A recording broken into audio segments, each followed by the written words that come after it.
Welcome to education mastery. நீங்க UGC net dead செட்டுக்கு prepare பண்றீங்கன்னா கண்டிப்பா இந்த சேனல் உங்களுக்கு ரொம்ப யூஸ்ஃபுல்லா இருக்குங்க. இந்த சேனல்ல நான் யூஜிசி நெட் பேப்பர் 1க்கும் பேப்பர் 2 எஜுகேஷனுக்கும் வீடியோஸ் போட்டுட்டு இருக்கேன். நீங்க செக் பண்ணி பாருங்க, உங்களுக்கு ரொம்ப யூஸ்ஃபுல்லா இருக்கும். இன்னைக்கு நம்ம வீடியோல பார்க்க போறது யூஜிசி நெட் பேப்பர் 2 எஜுகேஷனுக்கு சிக்மண்ட் ஃப்ராய்ட் தியரி. நான் ஒரு வீடியோ போட்டிருக்கேங்க. அவரோட சைக்கோ அனாலிட்டிக் தியரி எல்லாமே கவர் பண்ணி ரொம்ப ஈஸியான வேலையில புரிஞ்சுக்கிற அளவுக்கு நான் எக்ஸ்பிளைன் பண்ணியிருக்கேன். நீங்க செக் பண்ணி பாருங்க. இன்னைக்கு அவர் சொன்ன டிஃபென்ஸ் மெக்கானிசம், அந்த சைக்கோ அனாலிட்டிக் தியரியிலே கொஞ்சம் டிஃபென்ஸ் மெக்கானிசம்னு ஒரு டாபிக் எக்ஸ்பிளைன் பண்ணியிருப்பாரு. அதை பத்தி நம்ம இன்னைக்கு பார்க்க போறோம். பேப்பர் 2 எஜுகேஷன்ல இந்த டிஃபென்ஸ் மெக்கானிசம் பத்தி அட்லீஸ்ட் ஒரு கொஸ்டின் கண்டிப்பா வருது எல்லா வாட்டியும். ரொம்ப ஈஸி அது ஆக்சுவலா அது. ஓகே, நம்ம பார்ப்போம். Defence mechanisms are psychological strategies identified by Sigmund Freud in his psycho analytic theory, particularly in his work on the unconscious mind. Sigmund ஃப்ராய்டை பத்தி ஃபுல் இன்ட்ரோ நான் சொல்லியிருக்கிறேன். இவர் ஒரு நியூரோ டாக்டர். இவருக்கு வர பேஷண்ட்ஸ் டிப்ரெஷன் ஆங்ஸைட்டில இருக்கும்போது அவங்களுக்கு இவர் ட்ரீட்மெண்ட் பண்றதுக்கு நிறைய அன்கான்ஷியஸ் மைண்ட்ல இருக்கிற அந்த சம்டைம்ஸ் இவர் என்ன சொல்றாரு, அடல்ட்ஸோட பர்சனாலிட்டிஸ் எப்படி இருக்குன்னா அவங்க சின்ன வயசுல கடந்து வந்த அந்த ஒரு டிராமாஸோட விளைவுலாம் அவங்க பர்சனாலிட்டி மாத்திருக்கு. ஸோ அதை கண்டுபிடிக்கிறதுக்கு அவர் என்ன பண்றாரு, மைண்டை பத்தின ஒரு ரிசர்ச் பண்றாரு. அதுதான் சைக்கோ அனாலிட்டிக் தியரி. ஓகேவா? இவர் என்ன சொல்றாரு, நம்ம அன்கான்ஷியஸ் மைண்ட்ல இருந்து தான் அந்த ஈகோ நமக்கு வேலை செய்யுது. நமக்கு சைக்கோ அனாலிட்டிக் தியரியில இட் ஈகோ சூப்பர் ஈகோ பத்தி நான் எக்ஸ்பிளைன் பண்ணியிருக்கேன். இட் எப்படி ஒர்க் பண்ணணும், ஒரு பிளஷர் பிரின்சிபல்ல ஒர்க் பண்ணும். ஓகேவா? ஈகோ என்ன பண்ணும், இட் என்னெல்லாம் நினைக்குதோ அதுக்கு இது என்ன பண்ணுமோ அது பண்ணும். கொஞ்சம் சோசியல் ரெஸ்பான்சிபிளோட பண்ணணும்னு நினைக்கும். அதோட சூப்பர் ஈகோ என்ன பண்ணும், ரொம்ப மாரல் பிரின்சிபல்ஸ் பார்க்கும். ஓகேவா? நான் நல்லா அதை எக்ஸ்பிளைன் பண்ணியிருக்கேன். நீங்க அதை செக் பண்ணி பாருங்க அந்த வீடியோவை. இதுல என்ன சொல்றாரு, ஈகோ நம்ம சப்கான்சியஸ் மைண்ட்ல தான் நமக்கு ஒரு டிஃபென்ஸ் மெக்கானிசம்ஸ். அப்படின்னா என்னன்னா, நமக்கு ஏதோ ஒரு சுச்சுவேஷன் நமக்கு பிடிக்காதது நடக்கும்போது நம்ம எதனா பண்ணி அதுல இருந்து நம்ம அந்த வெளியே வர யோசிக்கிறோம்ல, அதுதான் டிஃபென்ஸ் மெக்கானிசம். என்னெல்லாம் நம்ம டிஃபென்ஸ் பண்றோம், அதுதான் மெக்கானிசம். அதுதான் அதை பத்தி ஒரு எக்ஸ்பிளைன் பண்ணியிருக்கிறார். ஓகேவா? Ego often uses defense mechanisms in unconscious psychological status used to cope with anxiety and depression to maintain a positive self-image. Okay, நமக்குன்னு ஒரு செல்ஃப் இமேஜ் இருக்கும்ல. நமக்கு பிடிக்காத ஒரு சுச்சுவேஷன் நடக்கும்போது அதை எப்படி நம்ம எஸ்கேப் ஆறதோ, எப்படியோ நம்ம என்ன பண்றோம், அதுதான் டிஃபென்ஸ் மெக்கானிசம். ஓகேவா? நெக்ஸ்ட், இதுல ஃபர்ஸ்ட் ரிப்ரெஷன் பத்தி சொல்லியிருக்கேன். Repression is when a person unconsciously hides away painful thoughts or feelings so they don't have to deal with them. Okay. Repression என்னன்னா, a person who was bullied in school may completely forget the details of the bullying incidents as they grow older. சின்ன வயசுல ஒரு ஏதோ நடந்திருக்கு, அப்போதைக்கு அவன் நடந்திருக்கு, அதை மறந்தாச்சு ஃபுல்லாவே. Their mind blocks out these memories to protect them from the emotional pain associated with them. அது எதுக்கு அதை மறக்கிறோம்னா, அதை பத்தின எதனா நினைப்பு வந்துச்சுன்னா நமக்கு ஒரு மாதிரி ஃபீல் ஆயிடுது. அதனால அது அப்படியே நம்ம இது பண்றது. ஸோ ரெப்ரெஷன்னா என்னன்னா, is when a person unconsciously hides away. அது அப்படியே மறந்துடணும்னு நினைக்கிறது அந்த தாட்ஸ் எல்லாம். ஓகே, இதுக்கு ஒரு எக்ஸாம்பிள், ஒரு பிஒய்க்யூ பார்ப்போம். நமக்கு எப்படி கேட்பாங்கன்னா, இந்த மாதிரி ஒரு ரியல் லைஃப் சுச்சுவேஷனோடு சேர்த்து ஒரு டிஃபென்ஸ் மெக்கானிசம்ல கொஸ்டின்ஸ் கேட்பாங்க. இந்த மாதிரி தான் வரும். Sita has no recollection of a traumatic event she experienced as a child. Which defense mechanism is she exhibiting? என்ன பண்ற, ஒரு டிராமாஸ் இருக்குது, ஏதோ ஒரு சோகம் நடந்திருக்கு, அதை சொத்தம் மறந்துடுற மாதிரி இருக்கணும். ஆக்சுவலா உள்ள இருக்கும், பட் அதை திருப்பி எடுத்துட்டே வர்றது கிடையாது. அந்த சிச்சுவேஷனுக்கு பேர் ரெப்ரெஷன். ஓகேவா?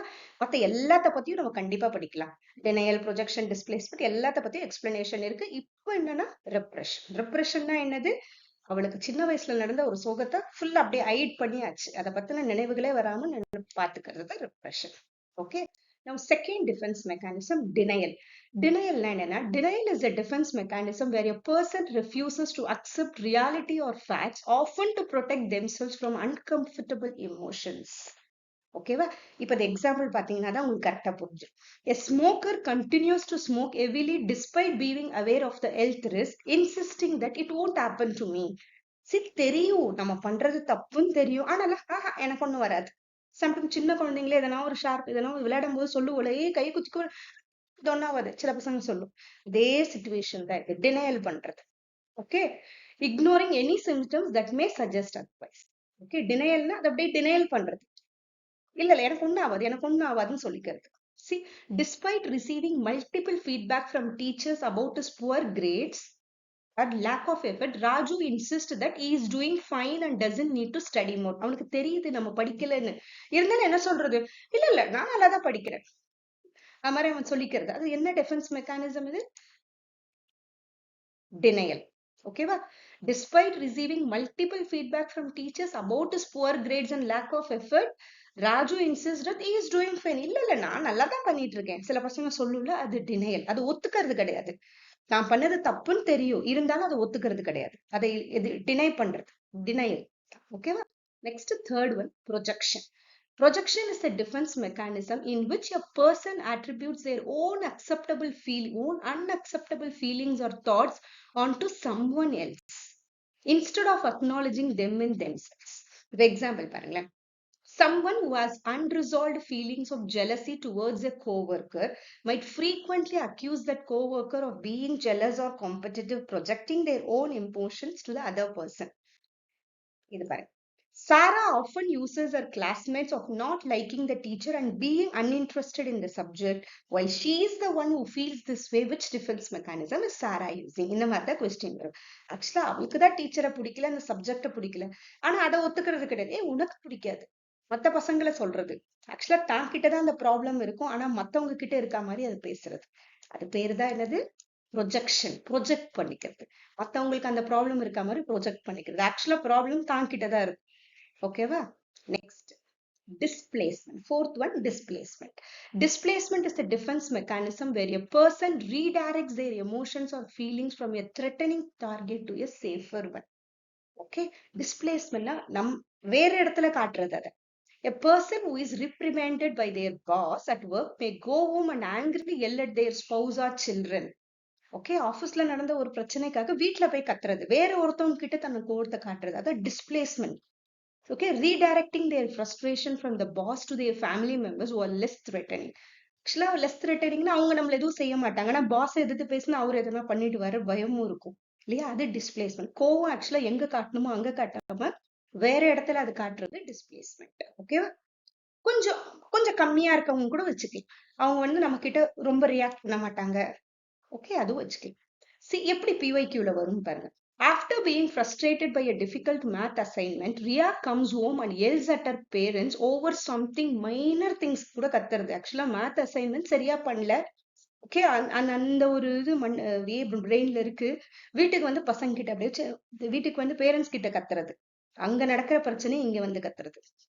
Like not washing the dishes, இதோ சம்திங் சின்ன சின்ன வேற இடத்துல இருக்கவத்தை இங்க வந்து காட்டுறது. So which defense mechanism is Ria using? Rationalization, projection, displacement, reaction formation. Answer is displacement. ஓகேவா?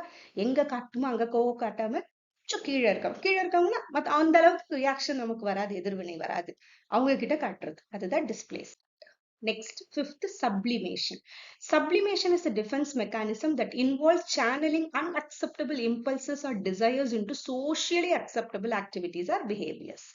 என்ன பண்றது? எங்க காட்டணுமோ அங்க காட்டாத வேற ஒரு நல்ல ஒரு விஷயத்துல காட்டுறது. ஓகேவா?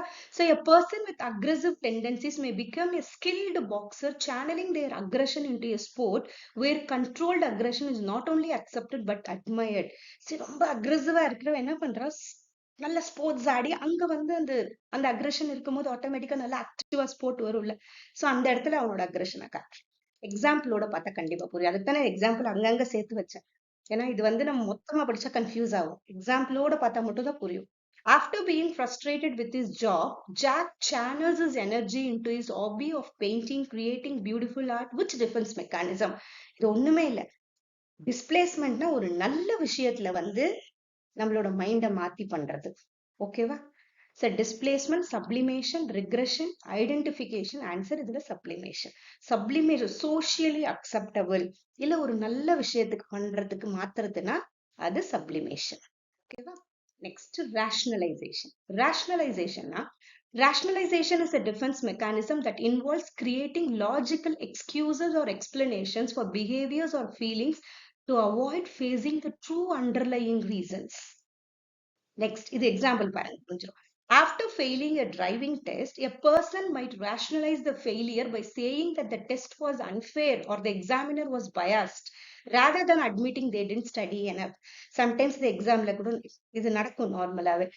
நம்ம படிச்சுட்டு போவோம், சரியா எக்ஸாம் எழுதல. அப்ப வீட்டுக்கு வந்துட்டு, ஓ நான் படிச்ச எந்த கொஸ்டின்ஸும் வரல. இல்ல கொஸ்டின் பேப்பர் ரொம்ப டஃப். நம்ம அந்த மாதிரி சொல்றோம்ல, அதெல்லாம் ரேஷனலைசேஷன். மேபி நம்மளே சரியாம படிக்காம கூட இருந்திருக்கலாம். நம்ம கிட்டயே தப்பு இருக்கலாம். ஆனா நம்ம என்ன சொல்றது, மத்தவங்க மேல அது தப்பு சொல்றது. அது ரேஷனலைசேஷன். ஓகேவா? See, இது example. See, after consistently arriving late to class, Rosie tells her friends that the teacher just doesn't understand how difficult it is to find parking. She insists that the parking situation is a real problem, not a lack of time management. Which defense mechanism is Rosie using? நல்லா ஞாபகம் வச்சுக்கோ. ஆக்சுவலா problem வந்து Rousey இது daily time லேட்டா வர்றது. ஆனா என்ன சொல்றது, பார்க்கிங் வேற ஒரு விஷயத்துல சொல்லிக்கிறதா, தான் மேல இருக்க தப்ப ஒத்துக்கிறது கிடையாது. அதுதான் வந்து rationalization. Clear? Next, regression. First repression ஒன்னு பார்த்தோம், இது regression. Regression is a defense mechanism where an individual reverts to behaviors characteristics of an earlier developmental stage when faced with stress or anxiety.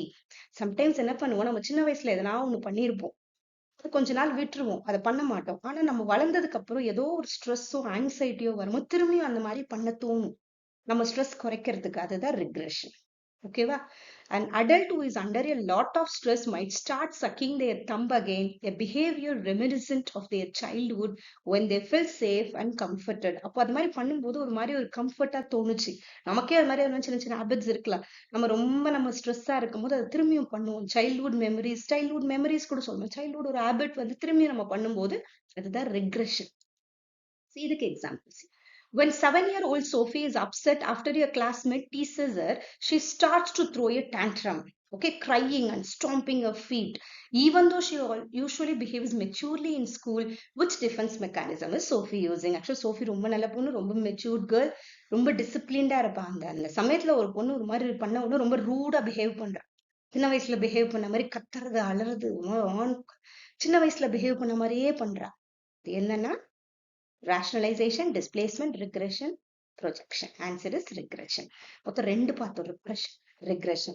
நீங்க ஒரு தடவை இந்த 7மே பாருங்க. இந்த 7 defense mechanisms தான் கண்டிப்பா ரொம்ப முக்கியம். ஒரு பேப்பர்ல ஒரு கீ டேர்ம் மாதிரி எழுதி கூட வச்சுக்கோங்க. எனக்கு தெரிஞ்ச ஒரு எக்ஸாம்பிளோட ஞாபகம் வச்சுக்கிறது தான் கண்டிப்பா ஞாபகத்துல நிற்கும். ஸோ ஒரு எக்ஸாம்பிளோட ஞாபகம் வச்சுக்கோங்க. கண்டிப்பா இது ரொம்ப யூஸ்ஃபுல்லானது. சிக்மண்ட் ஃப்ராய்டு இது.